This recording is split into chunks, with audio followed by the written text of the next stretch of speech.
Bendito es el Señor.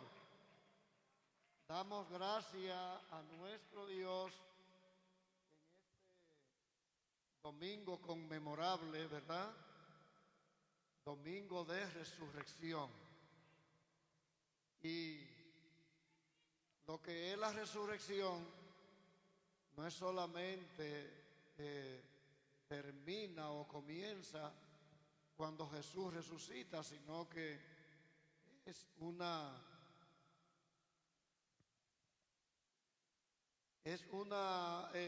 regalo de Dios para que lo vivamos cada día. Cada día tenemos que vivir con un Cristo resucitado en nuestros corazones, en nuestra vida, porque para eso fue que Él salió de la tumba, para darnos vida, para volvernos a vida. En el momento, por ejemplo, el sábado, la Biblia presenta una calma, un silencio, que como era también día de reposo, oiga eso,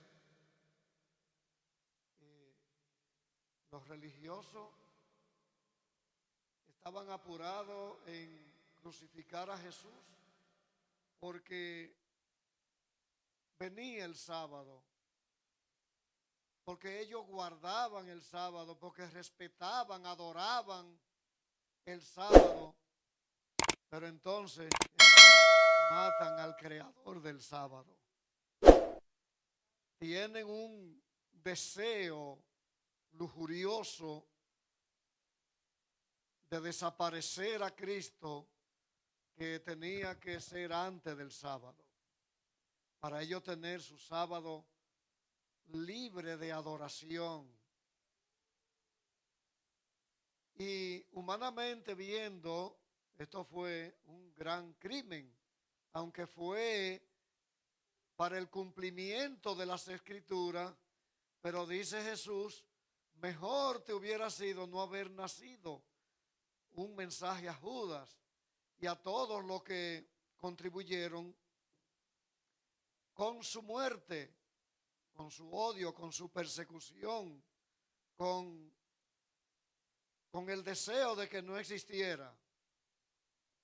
En el momento que Jesús, después de haber predicado la palabra, dice, ven este templo yo lo derribo y a los 3 días lo vuelvo a edificar. Eso fue una blasfemia que Jesús cometió ante los religiosos, ante la gente del Sanedrín, los sacerdotes y a los que le seguían. Por eso a Jesús, cuando estaba ante Pilato, el mismo Caifás lo acusó de blasfemo. Y eso quedó en la mente de ellos, en que Jesús podía derribar el templo y al tercer día Él podía edificarlo de nuevo. Pero también dijo que Él iba a morir y al tercer día Él volvía a resucitar. Dos cosas tenemos ahí.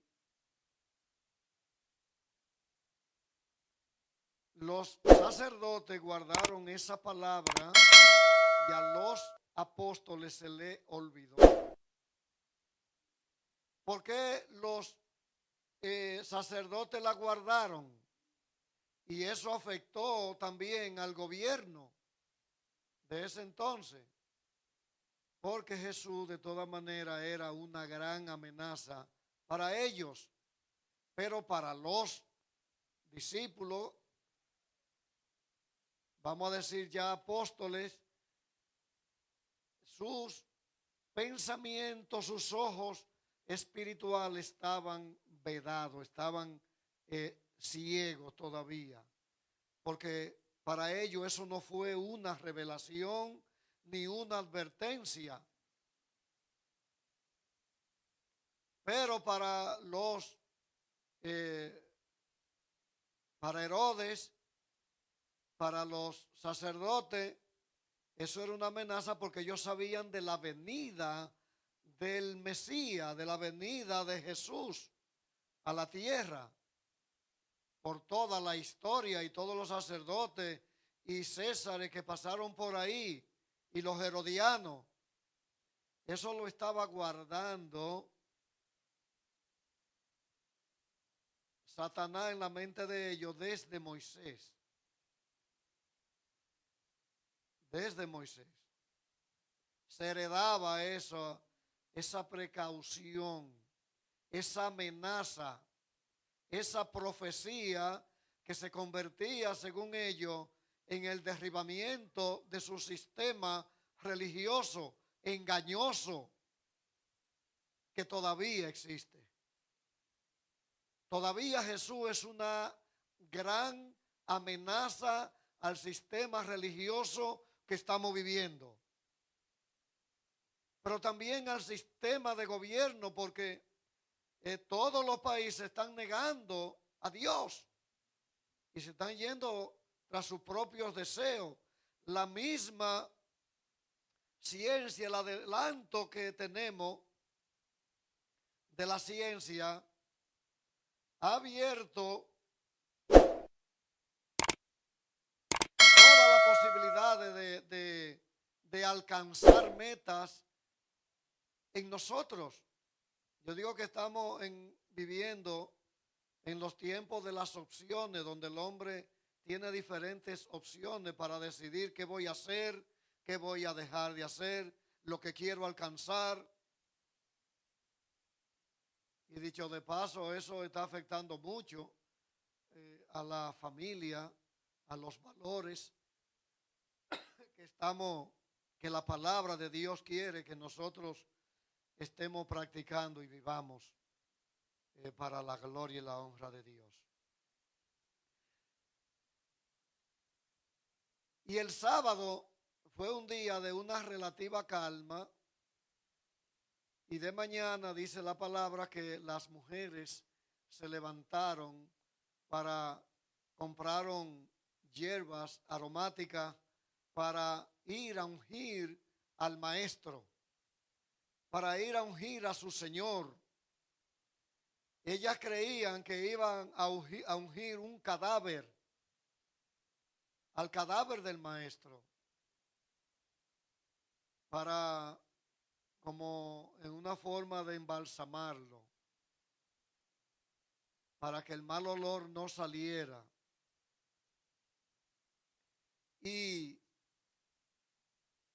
se encuentra con la noticia de que ya el maestro había resucitado. Vamos a leer.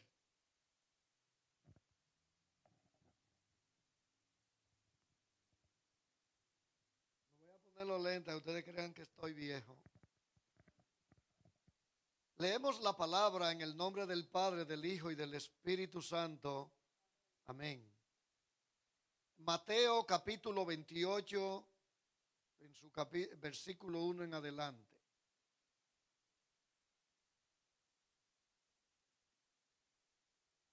Quise leer el pasaje de Mateo porque en Mateo tenemos ahí diferentes actores que casi no lo cuentan los otros evangelios.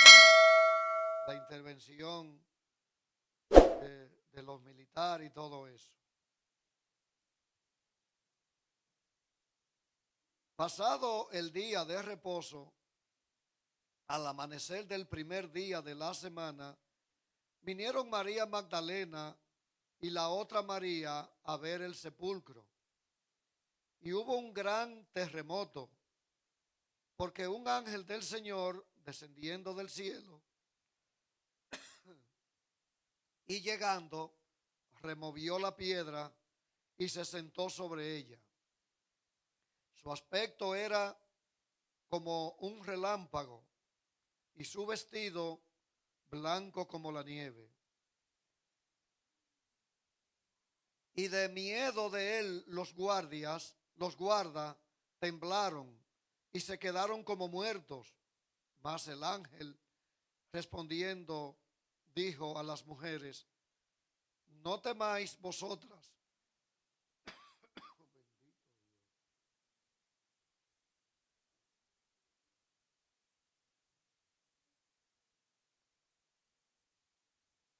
No temáis vosotras, porque yo sé que buscáis a Jesús, el que fue crucificado. No está aquí, pues ha resucitado, como dijo. Venid, ved el lugar donde fue puesto el Señor. E id pronto y decid a sus discípulos que ha resucitado de los muertos. Y he aquí, va delante de vosotros a Galilea. Gloria a Dios. Allí le veréis. He aquí que os lo he dicho. Entonces ellas, saliendo del sepulcro con temor y gran gozo, fueron corriendo a dar las nuevas a sus discípulos. Y mientras iban a dar las nuevas a los discípulos, he aquí Jesús les salió al encuentro diciendo: salve. Y ellas, acercándose, abrazaron sus pies y le adoraron. Entonces Jesús les dijo: no temáis, id y dad las nuevas a mis hermanos, para que vayan a Galilea y allí me verán. Amén. Pueden sentarse. Padre, te damos gracias por tu palabra leída. Gracias, Señor, por el gran privilegio que tú nos estás concediendo de este día, domingo, primer día de la semana. No solamente venir al culto, sino a conmemorar, oh Señor, que tú resucitaste. Pero también alegres y contentos porque tú has resucitado en nuestras vidas, en nuestros corazones. Y como dice el apóstol Pablo, como Cristo ha resucitado, nosotros también resucitaremos con Él.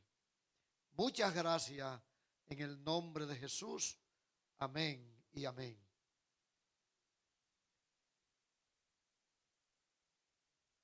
Este relato de Mateo hablan los evangelios de las mujeres, pero y debemos resaltar a la mujer o a las mujeres en la vida de Jesús. En lo que es la Biblia misma también, el papel que desempeñó la mujer en el ministerio de Jesús. Y también en el Antiguo Testamento muchas mujeres destacadas, que la Biblia habla de ella en una forma positiva, pero también la Biblia habla también de mujeres de una manera negativa. O sea, lo que la Biblia resalta, los personajes que la Biblia resalta, tenemos que ponerle atención de qué manera es que la resalta. Y aquí las mujeres que jugaron un papel tan importante en el ministerio, en el sostenimiento de Jesús, también podemos mencionarla como la Biblia lo menciona, también en su muerte. Las mujeres en todo el camino al Calvario estuvieron ahí con Jesús. Frente a la tumba estuvieron ahí con Jesús. Fueron las que se preocuparon en la mañana del domingo de ir a ungir al maestro, lo que parece que esta era una tarea también de las mujeres. Y ellas fueron de mañana. Y quiero decir aquí en este primer versículo, cuando menciona pasado el día de reposo, al amanecer del primer día de la semana, esto es domingo, vinieron María Magdalena a ver al sepulcro, lo que significa que por eso la iglesia celebra el día del Señor, el culto más extenso el domingo, la celebración que la iglesia manifiesta en cuanto a la adoración es el día domingo. Muchos se han quedado el sábado porque todavía están viviendo el Antiguo Testamento y Jesús no fue que abolió el Antiguo Testamento, sino que Dios, el Padre, recogió todas las cosas y la llevó a Jesús. Por eso dice Jesús que nadie va al Padre si no es por Él. Cuando los discípulos recogían espiga el sábado, fueron reprendidos por los religiosos. ¿Por qué tus discípulos recogen espiga el sábado? Entonces Jesús les responde: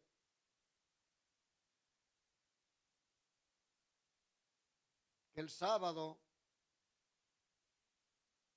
el Señor no es por causa del sábado, sino que el sábado lo hizo el Señor.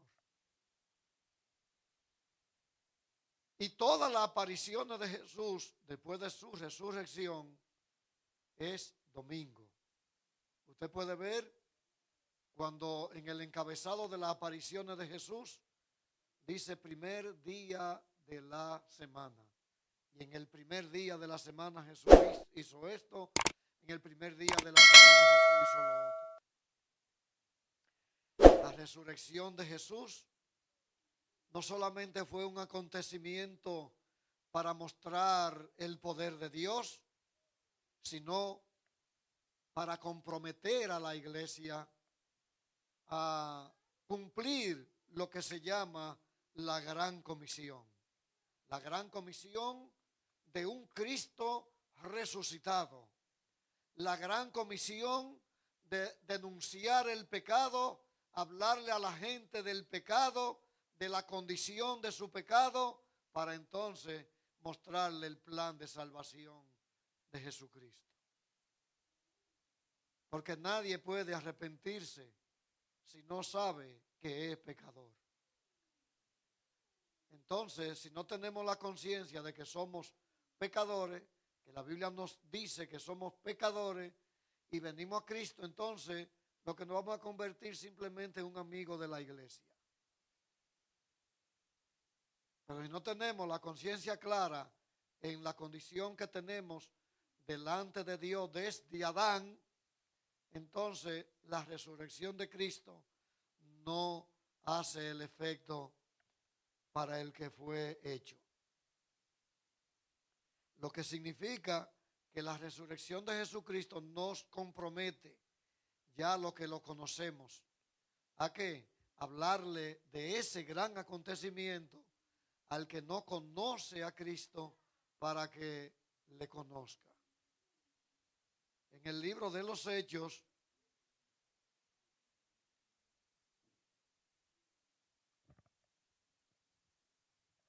hablando de que la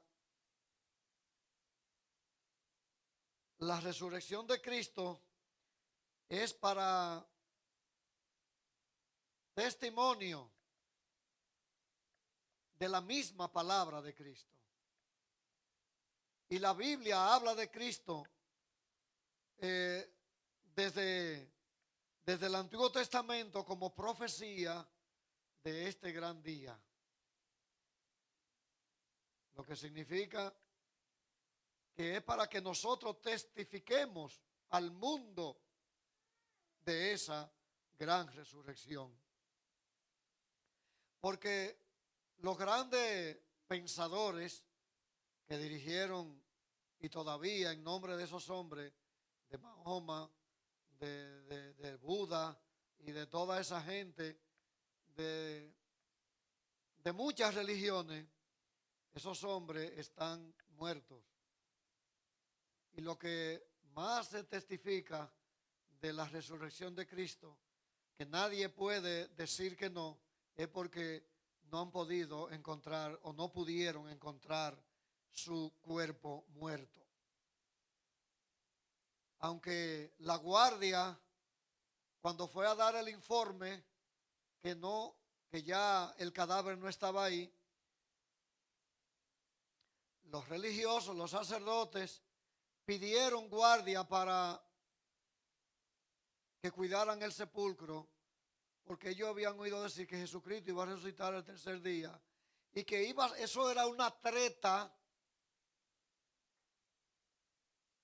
para llevarse el cuerpo, desaparecerlo y que se cumpliera eso como una mentira.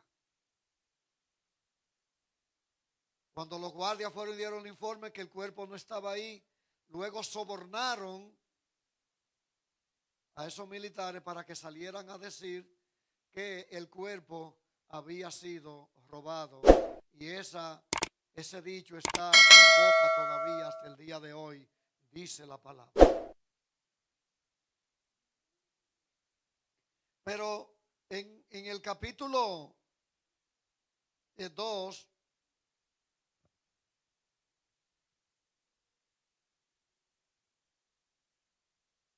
en el capítulo 2 de Hechos, cuando los apóstoles comienzan a hablar de Jesucristo, cuando Pedro comienza a predicar la palabra, que es ya revestido por el poder del Espíritu Santo, comienza a dar testimonio de la resurrección de Cristo. En el capítulo 2, del versículo 20 en adelante, del 29, dice Pedro: varones hermanos, no os puedo decir libremente del patriarca David, que murió y fue sepultado, y su sepulcro está con nosotros hasta el día de hoy. Pero siendo profeta y sabiendo que con juramento de Dios le había jurado que de su descendencia, en cuanto a la carne, levantaría al Cristo para que se sentase en su trono.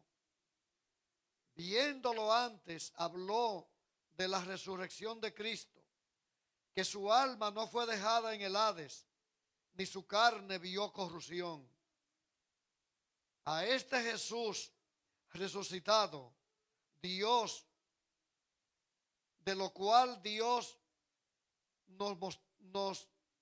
todos nosotros somos testigos, así que exaltado por la diestra de Dios y habiendo recibido del Padre la promesa del Espíritu Santo, ha derramado esto que vosotros veis hoy y oís, porque David no subió a los cielos, pero él mismo dice: dijo el Señor a mi Señor, siéntate a la diestra, a mi diestra, hasta que ponga a tus enemigos por estrados de tus pies.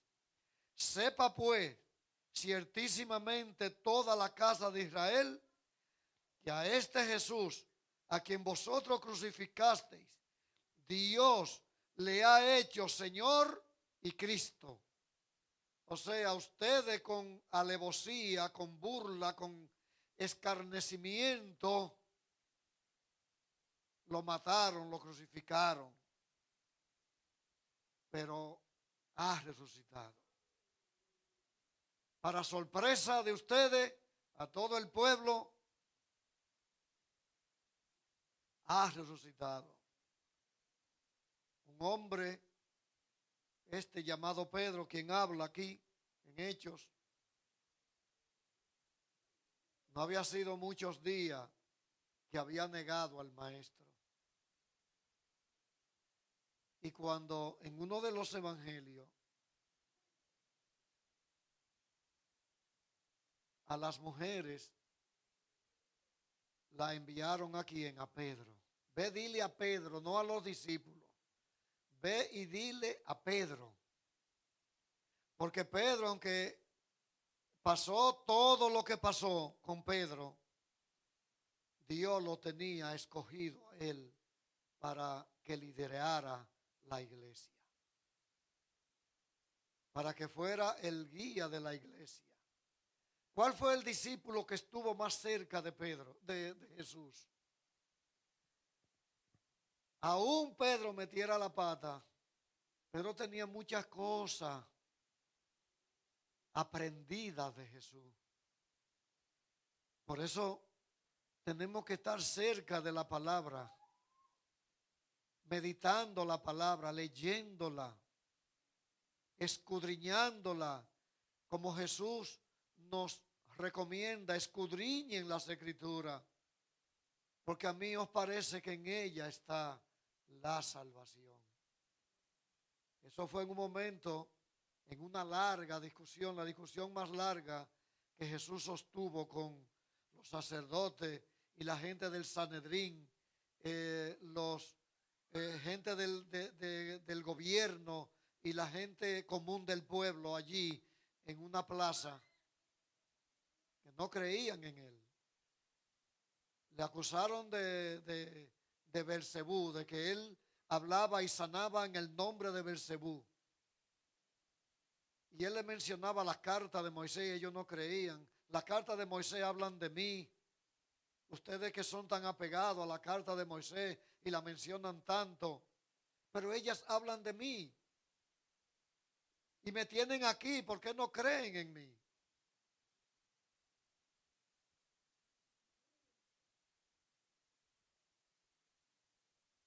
Y él le dice, escudriñen las escrituras, porque a mí os parece que en ella está la salvación.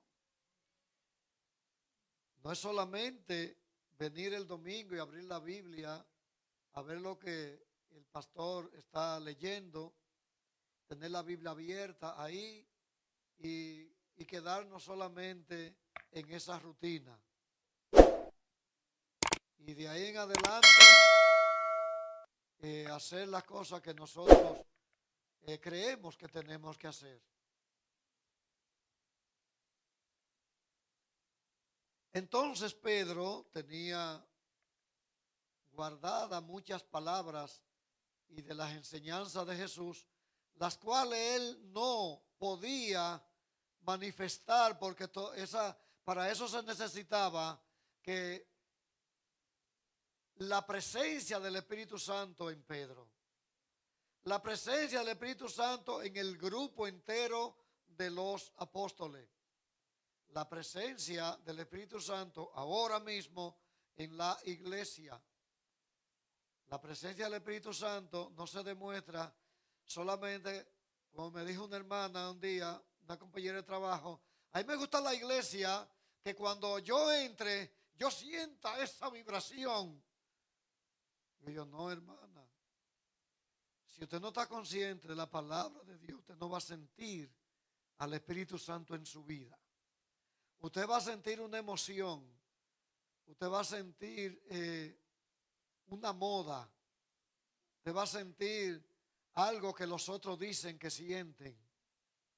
La presencia del Espíritu Santo pudieron sentirla los apóstoles o la claridad de la palabra que Jesús le enseñó hasta que el Espíritu Santo no estuvo en ellos. La presencia del Espíritu Santo no es cuando una gente cae como una gallina dando coletazo en el piso. Y quiero decirle en el nombre del Señor y con toda categoría bíblica, primero, eso no es bíblico. Segundo, son espíritus de confusión que se meten en las iglesias. De aquí se han ido mucha gente porque dicen que aquí no está el Espíritu Santo. Se van a la iglesia donde dan brincos, que rompen la lámpara, los bancos. Ahí sí está el Espíritu Santo. Pedro no pudo hablar con tanto denuedo, con tanta gallardía, hasta que el Espíritu Santo no les revelara todo esto. Y Pedro nunca habló del Antiguo Testamento. Pedro nunca habló de la palabra mientras anduvo con Jesús, de la palabra escrita que ya estaba hecha en el ministerio de Jesús. Jesús mismo citaba las escrituras que hoy es el Antiguo Testamento. En los tiempos de Jesús, de su ministerio, ese no era el Antiguo Testamento, esa era la palabra de Dios escrita.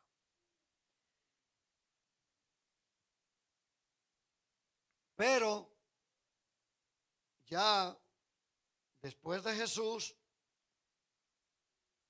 el día del Pentecostés, nace la iglesia de Jesucristo. Nace un nuevo mover de Dios, que ya no hay nuevo mover de Dios.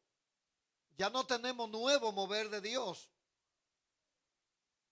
Ya no tenemos avivamiento.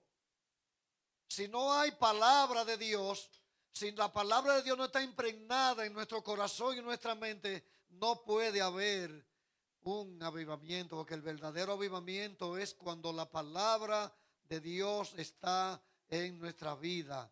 Estamos practicando lo que la palabra de Dios nos dice. Ese es el avivamiento, y ese es el avivamiento que está hablando el libro de los Hechos. Como los apóstoles y como los que ya creían en la palabra predicada por los apóstoles salían casa por casa a predicar la palabra. Dice la palabra que se añadían a la iglesia cada día los que habían de ser salvos. Eso es lo que experimenta un avivamiento en la Biblia. Y eso es lo que experimenta el verdadero avivamiento hoy en la iglesia. Entonces el enemigo ha querido presentar otro tipo de avivamiento que solamente se queda en las emociones. Y la resurrección de Cristo no es un simple avivamiento. La resurrección de Cristo es un nuevo nacimiento de una nueva iglesia que no existía. Por eso la iglesia de Jesucristo es tan odiada, tan perseguida, tan rechazada, donde hay menos personas. Vaya a iglesias que no predican la sana doctrina. Esta secta religiosa, te ve eso así, lleno de gente. Usted tiene que llevar dinero para comprar un paño ungido. Tiene que llevar dinero para comprar un aceite que ellos, no sé qué fue lo que le hicieron, un agua, ¿verdad? Para orar por ti, hay que llevar dinero. Esa iglesia está llena de gente, porque nosotros queremos ver cosas nuevas, acontecimientos raros que estén sucediendo. Y el mejor acontecimiento que puede suceder en nosotros es Jesucristo resucitado. El verdadero avivamiento que debemos de experimentar es sentir un Cristo resucitado en nuestras vidas, como lo experimentó la iglesia de los Hechos, la iglesia de los apóstoles. Hoy nosotros somos discípulos de Cristo. Y el discípulo aprende ¿para qué? Para discipular. a otros. Por eso Juan el Bautista, cuando habla de Jesús, cuando presenta la persona de Jesús, la presenta para que el hombre crea en Jesús y lleve a Jesús a otra persona.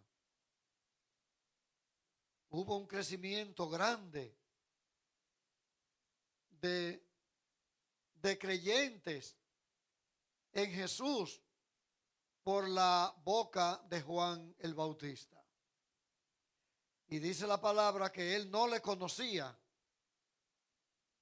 Juan no le conocía, pero cuando Jesús estaba allá atrás en la multitud aquel día en el Jordán,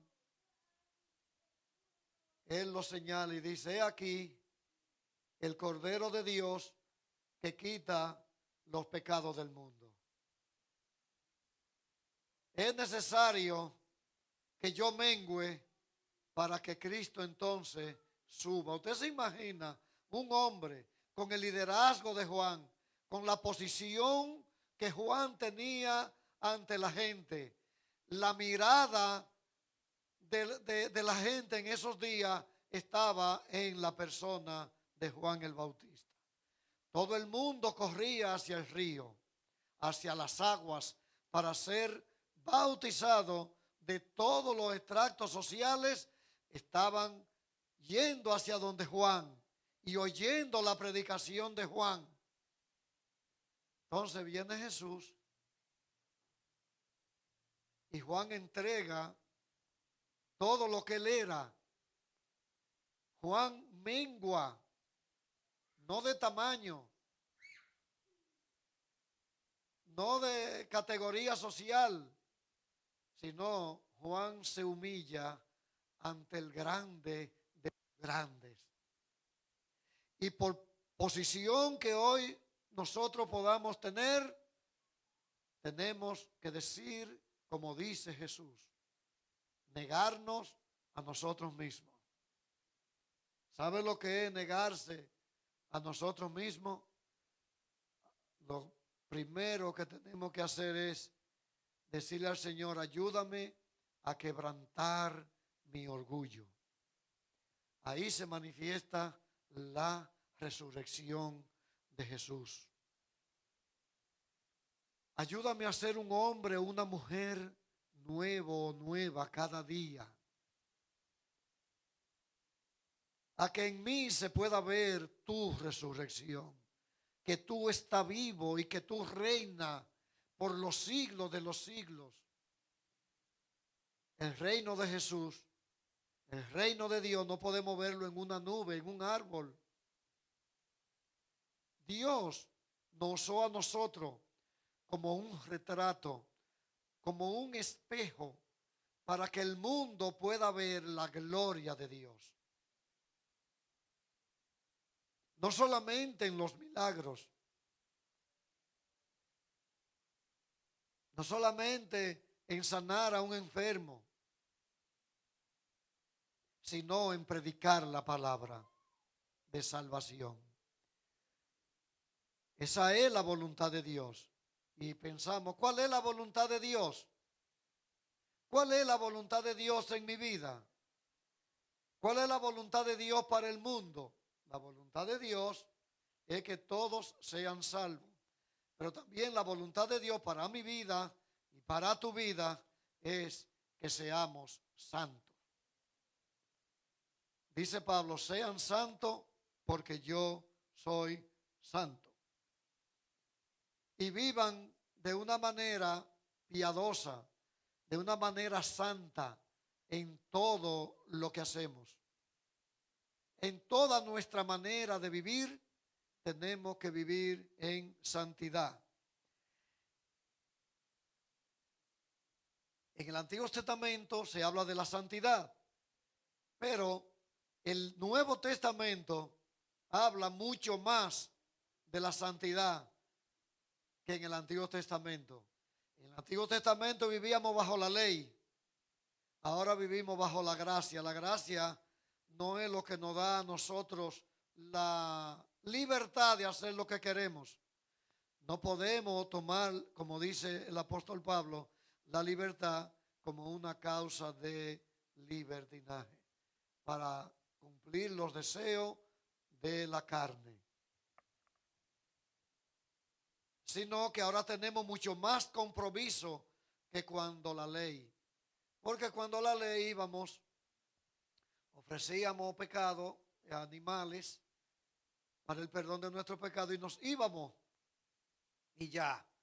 Ahora no, ahora es a diario, una continuidad, un diario vivir, que tenemos que dar testimonio de que Cristo ha resucitado. No es solamente celebrar el día de la resurrección. Y la iglesia cristiana evangélica celebra su muerte y su resurrección. No tenemos que celebrar más nada. La muerte y la resurrección de Cristo. No tenemos que entrar en una cuarentena, porque eso ni siquiera es para Jesús. Eso ni siquiera entra en relación en la vida de Jesús. Lo que esa cuarentena de esos 40 días, eso es de cuando allá de Semirami y ¿cómo es que se llama este descendiente de Noé? Que era fuerte, el constructor de la torre de Babel. ¿Cómo es? ¿Ah? Miró. Desde ahí es que sale la cuaresma, para darle honor, como Semirami declaró 40 días de duelo por la muerte de su hijo. Ahora la iglesia tradicional ha tomado esto como ha abrazado esto como un precepto religioso, como que esto es una consagración a Dios, y eso es en honor a el hijo de Semirami. Cada cosa que nosotros celebramos, búsquele el origen.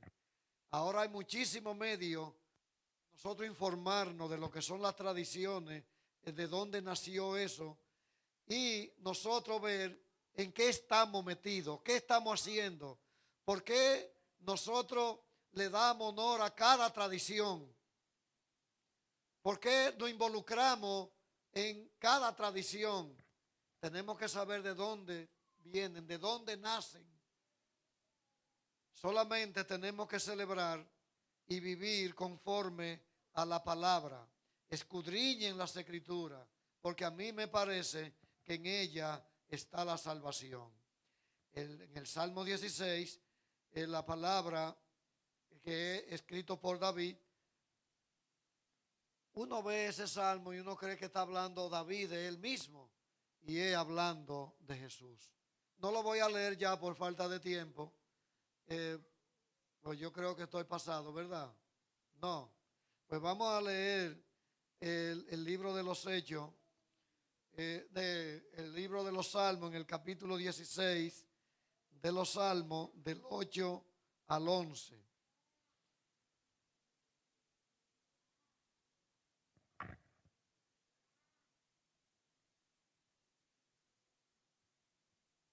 Salmo 16, del 8 al 11.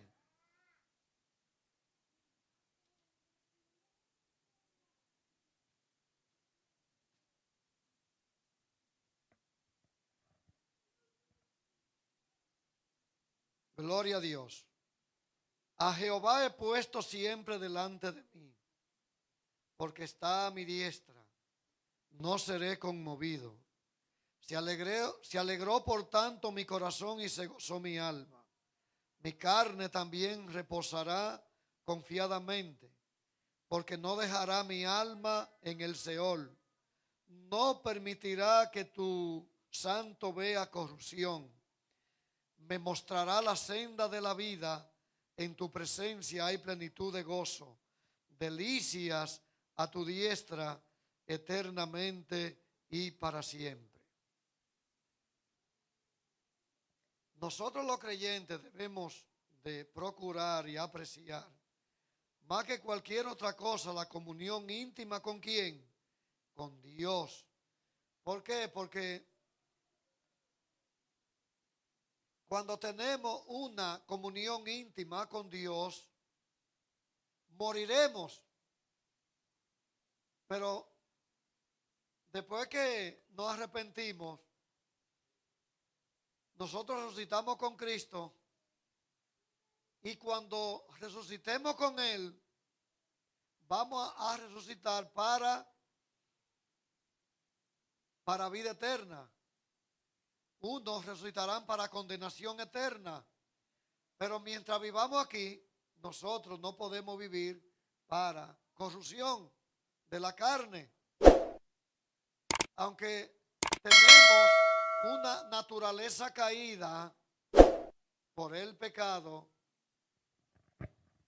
Dios el Padre a través de Jesucristo ha restituido, ha reconstruido esa naturaleza pecaminosa. Y en cuanto al alma, nosotros no veremos, no vamos a ir al Seol, a la sepultura. Eso sucedió en Jesús. Su carne no fue al Seol. Estuvo allí depositado por unas cuantas horas, como 72 horas más o menos, ¿verdad? 72 horas. Su carne no vio la sepultura, no se quedó ahí. Pero tampoco su alma se quedó ahí tampoco, en el Seol. Lo que significa que para nosotros es una buena noticia de que nuestra alma no verá corrupción. Dice el Salmo 2, ¿por qué se amotinan las gentes y los pueblos piensan cosas vanas? Se levantarán los reyes de la tierra y príncipes consultarán unidos contra Jehová y contra su ungido, diciendo, rompamos sus ligaduras y echemos de nosotros sus cuerdas. El que mora en los cielos se reirá, el Señor se burlará de ellos, luego hablará a ellos en su furor y los turbará con su ira. Pero yo he puesto mi rey sobre Sión, mi santo monte. Yo publicaré el decreto. Jehová me ha dicho, mi hijo eres tú. Yo te engendré hoy, pídeme. Y yo te daré por herencia las naciones y como posesión tuya las confines de la tierra.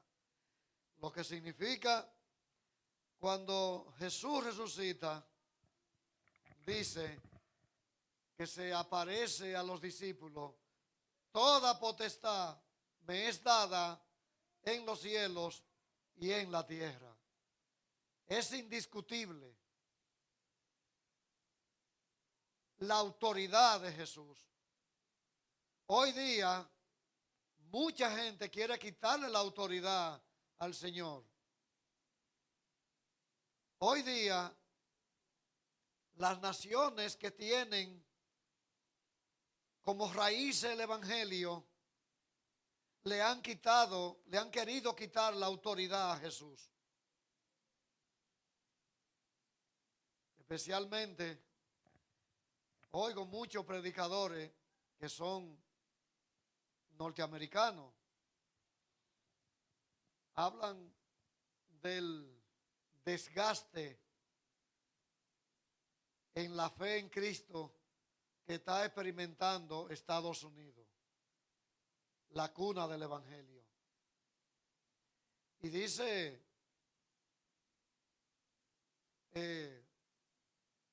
un pastor americano que si Dios no castiga a Estados Unidos, va a tener que disculparse con Sodoma y Gomorra, porque está peor que Sodoma y Gomorra.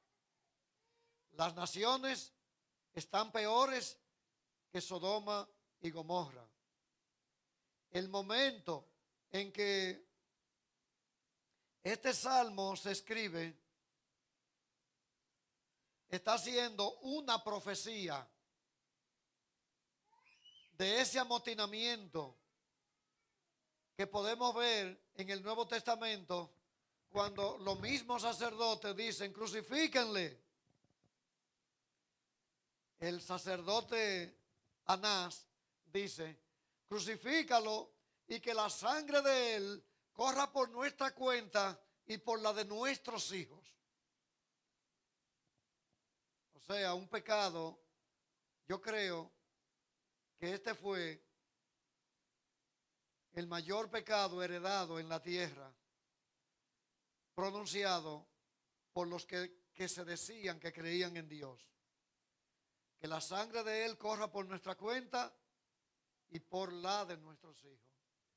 Entonces, antes de eso, como dije ahorita, Jesús había dicho, refiriéndose a Judas, que era mejor que Judas no hubiese nacido para lo que le esperaba. Es decir, que si yo me hago culpable de la sangre de Cristo, entonces me va a pasar peor que a Judas. La nación que niega a Jesús es mejor que no hubiera nacido. Lo que significa que nosotros, como ente humano y ya como una iglesia, debemos de abrazar la cruz de Cristo. Si no pasamos por el Calvario, no podemos ver la gloria de Dios. Ya estamos del lado de la gloria de Dios, ¿verdad? Ya estamos de este lado de la gloria de Dios. Antes, aunque la multitud estaba en la orilla viendo a Jesús pasar en la acera, una noche yo viendo una película de eso, digo yo no quiero estar en la acera. Yo quiero ir detrás de Jesús, llegar hasta el Calvario. Y aunque lo querramos evitar, tenemos que pasar por el Calvario para poder venir a este lado de la gloria de Dios, para resucitar con Él. No podemos huirle al sufrimiento. No podemos huirle a la consecuencia que vienen cuando seguimos y le somos fieles a Dios. Tenemos que enfrentar esa consecuencia, porque no la vamos a enfrentar solo. Cristo estará con nosotros. Que Dios le bendiga, que Dios le guarde en esta hora.